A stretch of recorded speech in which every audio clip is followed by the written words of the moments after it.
Bom, gente, primeiro, obrigado pela presença. Sei que é difícil voltar depois do almoço e encarar ainda mais uma apresentação. Bom, eu sou o Lucas Sussumi, coordenador de projetos da BPI TV. E por que a gente está aqui, né? No começo de 2014, a BPI TV e a SET fecharam um acordo de cooperação para a participação dos eventos de ambas as entidades e também para desenvolver estratégias nesse momento do mercado que está tudo tão integrado, né? Sobre a BPI TV. A BPI TV é uma associação sem fins lucrativos, fundada em 1999, com o objetivo de representar os produtores audiovisuais brasileiros independentes. Nossa atuação se dá em 4 pilares, que é a capacitação das produtoras, o desenvolvimento de novos negócios, a definição de políticas para o setor, junto à SAB, junto à Ancine, Ministério da Cultura, Ministério da Comunicação, e a divulgação do conteúdo brasileiro no mercado nacional e internacional. Com as recentes conquistas do nosso setor, sobretudo com a Lei 12.485, que instaurou cotas na TV por assinatura, a gente viu um amplo crescimento no nosso número de associados. Em 2011, nós éramos em 130 associados e atualmente somos 438, né? Mostrando esse rápido crescimento aí do nosso setor. E para estruturar esse crescimento, a BPI TV desenvolveu uma série de projetos. O Brazilian TV Producers, que é um projeto de exportação e também de divulgação de conteúdo nacional no mercado internacional, realizado junto à Apex. O PIC, que é um programa internacional de capacitação que visa capacitar produtores independentes para atuarem nesses mercados atendidos pelo Brazilian TV Producers. O Encontro com os Canais, que após a regulamentação da lei, a gente precisava colocar frente a frente os pequenos e os médios produtores com os executivos dos canais de televisão. Então a gente desenvolveu esse projeto que trazia os executivos para falar sobre grade de programação, demanda de conteúdo e também oportunidade de negócio. Inclusive a gente fez um aqui no Sul no ano passado, trazendo cerca de 12 canais e realizando rodadas de negócios para os produtores do Rio Grande do Sul. E o Rio Content Market, que é a consolidação de todos esses projetos. O Rio Content hoje é o maior mercado de conteúdo multiplataforma da América Latina, atendendo mais de 3.500 pessoas de 35 países e realizando durante 3 dias debates, painéis, rodadas de negócios. Mais para frente eu vou falar um pouquinho do Rio Content Market. Tá? Buscando uma articulação da BPI TV, então a gente fez esse acordo com a SET para conseguir abranger a nossa atuação, atendendo também o pessoal de engenharia, para a gente ter esse contato da produção independente com a engenharia, com os radiodifusores. E nos últimos 2 anos, a produção independente vem passando por um momento de grandes oportunidades, principalmente pelas mudanças econômicas que possibilitam um maior acesso da população aos meios de comunicação, além das leis, da lei de cotas de conteúdo, e também uma maior oferta de recursos através de mecanismos de fomento reembolsáveis e não reembolsáveis.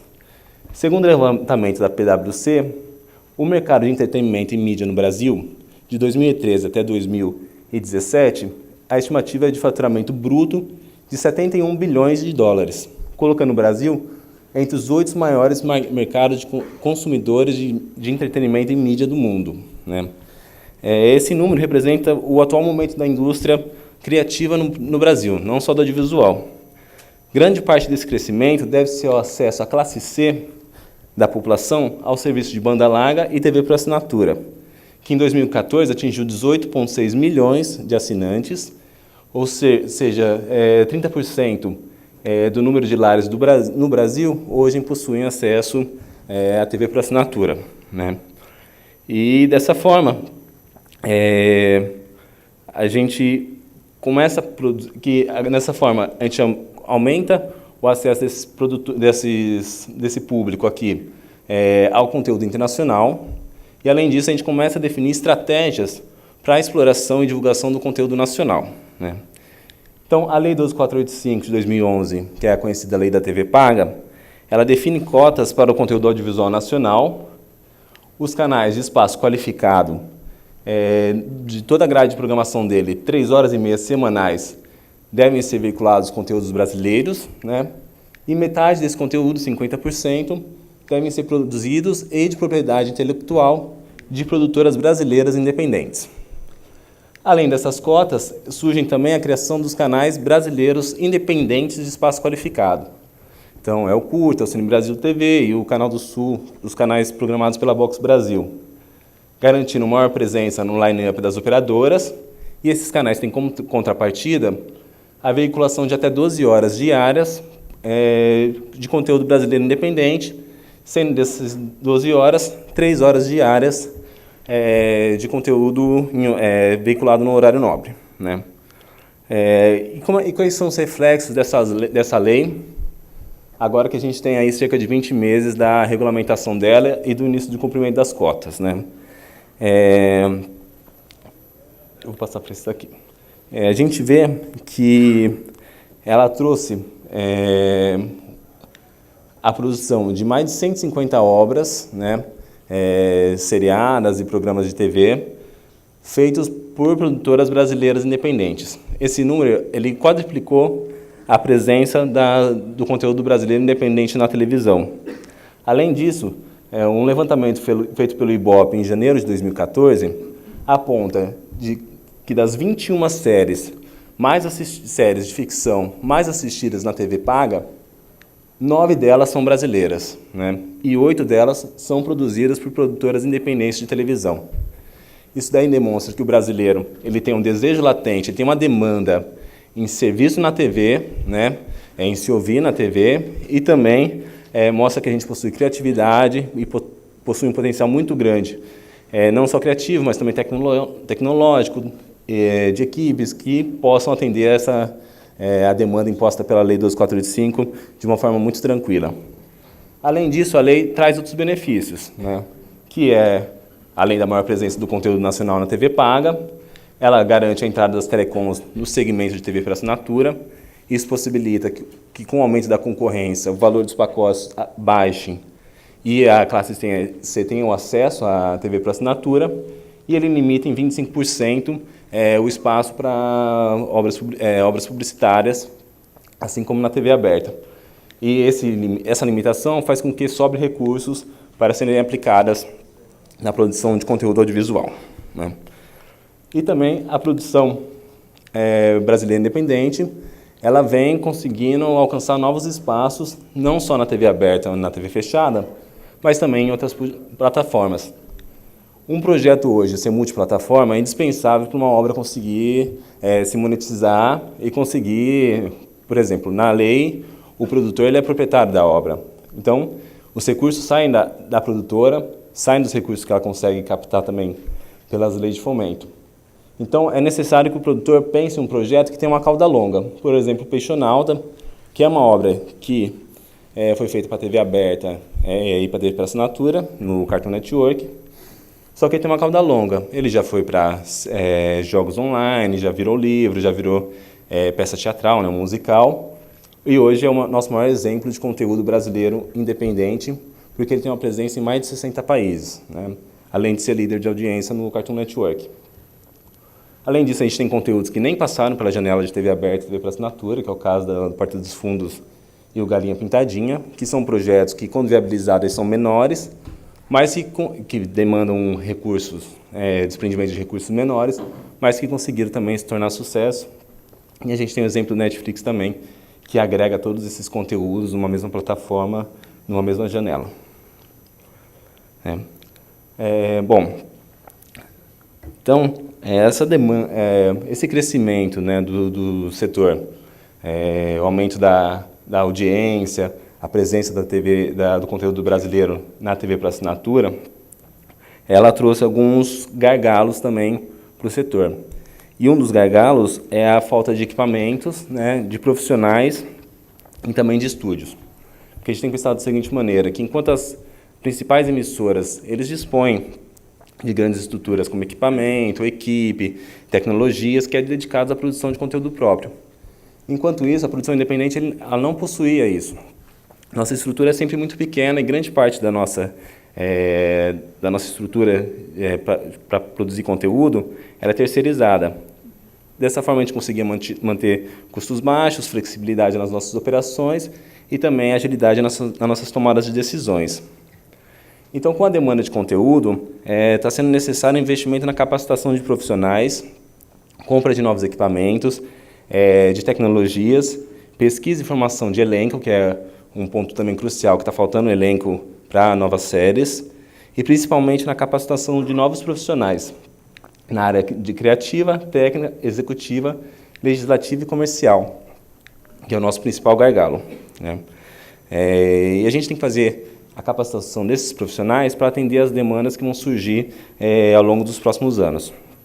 E essa também é uma oportunidade muito grande para os profissionais altamente capacitados, mas que ainda não atuam na produção independente e que possam migrar para a nossa área.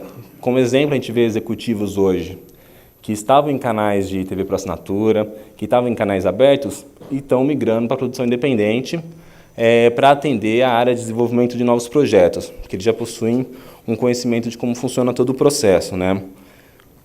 Então, eles utilizam esse know-how já adquirido pela sua atuação nos canais e, além disso, inclui-se nesse processo migratório os técnicos, né, os roteiristas e os diretores que já trabalhavam com produção de novelas e programas para TV aberta e que passaram a enxergar um grande nicho de mercado ao trabalhar com as produtoras brasileiras independentes. Além dos esforços em atender essa demanda e escassez de profissionais que surgiram nos últimos anos, nós vemos esforços que buscam a descentralização da produção no eixo Rio e São Paulo, né? Um exemplo dessa tentativa de centralizar a produção é o Fundo Setorial do Audiovisual. É um mecanismo de fomento reembolsável que a gestão é feita pela Ancine e pelo BRDE, que para 2014 promete investir aí até 400 milhões em desenvolvimento e produção para cinema e televisão. Qual que é o diferencial do Fundo Setorial para a descentralização? No Prodave 1, que é a linha de desenvolvimento e produção de projetos de produtoras independentes em parceria com canais de televisão, 10% dos 50 milhões aportados são destinados à região sul e para os estados de Minas Gerais e Espírito Santo. Tá? O Prodave 2 ele tem um processo contrário ao Prodave 1. São os canais de TV, canais locais, canais de TV aberta, canais de TV paga, que entram no fundo em parceria com essas produtoras independentes. Tá? Dos 30 milhões disponíveis para o Prodave 2, 3% são destinados para a região sul e os estados de Minas Gerais e Espírito Santo.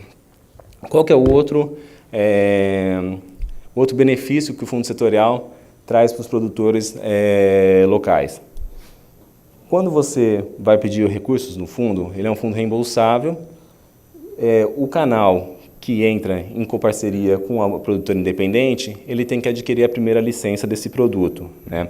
É um valor aí que varia até de 12% a 20% do valor que você está pedindo. Por que de 12% a 20%? Porque esse valor vai sendo abatido conforme a exploração desse produto. Se é um produto nacional, ele vai pagar a tarifa cheia. Se for uma produção local, ele paga um pouco menos. E assim por diante. Uma cidade que tem uma habitação um pouco menor, até chegar no teto, que se não me engano é de R$25 mil dessa primeira janela de exploração, dependendo do valor que você está pedindo para o fundo. Então, isso é um diferencial que vem aqui para a região. Lembrando que depois esse conteúdo ele vai ser de propriedade de uma produtora brasileira independente e depois ele pode ser vendido para outros mercados maiores do que a TV local, né? Contribuindo para o desenvolvimento de todos os elos da cadeia audiovisual local e também uma aposta do Fundo Setorial é que seja um desenvolvimento da cadeia em âmbito federal. Bom, aqui no Rio Grande do Sul a gente já tem um grande histórico da RBS em lidar com a produção independente, né? Os produtores aqui se sentem muito mais representados que, por exemplo, produtores de Natal, que não tem uma representação tão forte de um canal local. E, além disso, a gente já tem algumas produções que estão em fase de produção, como, por exemplo, Explorando os Parques Nacionais da Clipe Produtora, que é um projeto que já foi aprovado no Fundo Setorial, mas ainda vai iniciar a produção para ser veiculado na Box Brasil, a programadora que entrou como coprodutor do projeto. E a gente também tem o Mulher de Fases, que já foi veiculado na HBO, que é um dos primeiros cases colocados no canal de TV a paga após a regulamentação da lei, que é feito pela Casa de Cinema de Porto Alegre, né? E, além disso, contribuindo para aumentar a nossa representação no setor, em todas as regiões do país, a BPI-TV, para sua próxima gestão, ela, além dos conselheiros federais, ela selecionou alguns representantes regionais para aumentar essa nossa articulação com as entidades do setor. Então, visa o desenvolvimento de novas políticas, ampliar nossas ações institucionais, como, por exemplo, o SUTV, e conhecer melhor o mercado que a gente está atuando na região. No caso do Rio Grande do Sul, a representação vai ser feita pelo Léo Sassen, que é da Clive Produtora e também membro do Sindicato da Indústria Audiovisual do Rio Grande do Sul. E dessa forma a gente planeja ter uma articulação muito maior aqui com o Estado, que para a gente é excelente, acredito que também para os produtores da região seria muito excelente. E para dar um encerramento, também passar um rápido panorama do Rio Content Market. Então, como eu disse para vocês no começo, o Rio Content Market é um evento internacional de conteúdo multiplataforma, realizado pela BPI-TV. Né? A próxima edição do Rio Content, não sei se dá para ler, está prevista para dia 25 a 27 de fevereiro de 2015. A edição de 2014, como eu disse, atendeu 3.500 participantes. A gente fez 1.120 reuniões de negócios entre as produtoras e os canais de TV. A participação de 522 palestrantes de 35 países e 7 delegações oficiais. Quem participa do Rio Content? Pessoas como D.B. Wise, que é o produtor do Game of Thrones, o Gideon Raff, que é do Homeland, além das personalidades brasileiras também, representantes estaduais, municipais, governamentais, a Ancine está sempre presente, o Ministério da Cultura e tal. Dessa forma, eu deixo o convite aí para vocês e também, caso vocês queiram acessar o site do Rio Content Market, é www.riocontentmarket.com.br, ali tem as informações adicionais do evento. E caso queiram saber um pouco mais sobre a BPI-TV e sobre os nossos associados, o nosso site é bpitv.com.br. Tá? Eu deixo aqui os meus contatos e caso vocês tenham alguma dúvida que eles vão tirar, fiz rapidinho para a gente ganhar o tempo aí para as outras palestras. Tá? Fiquem à vontade.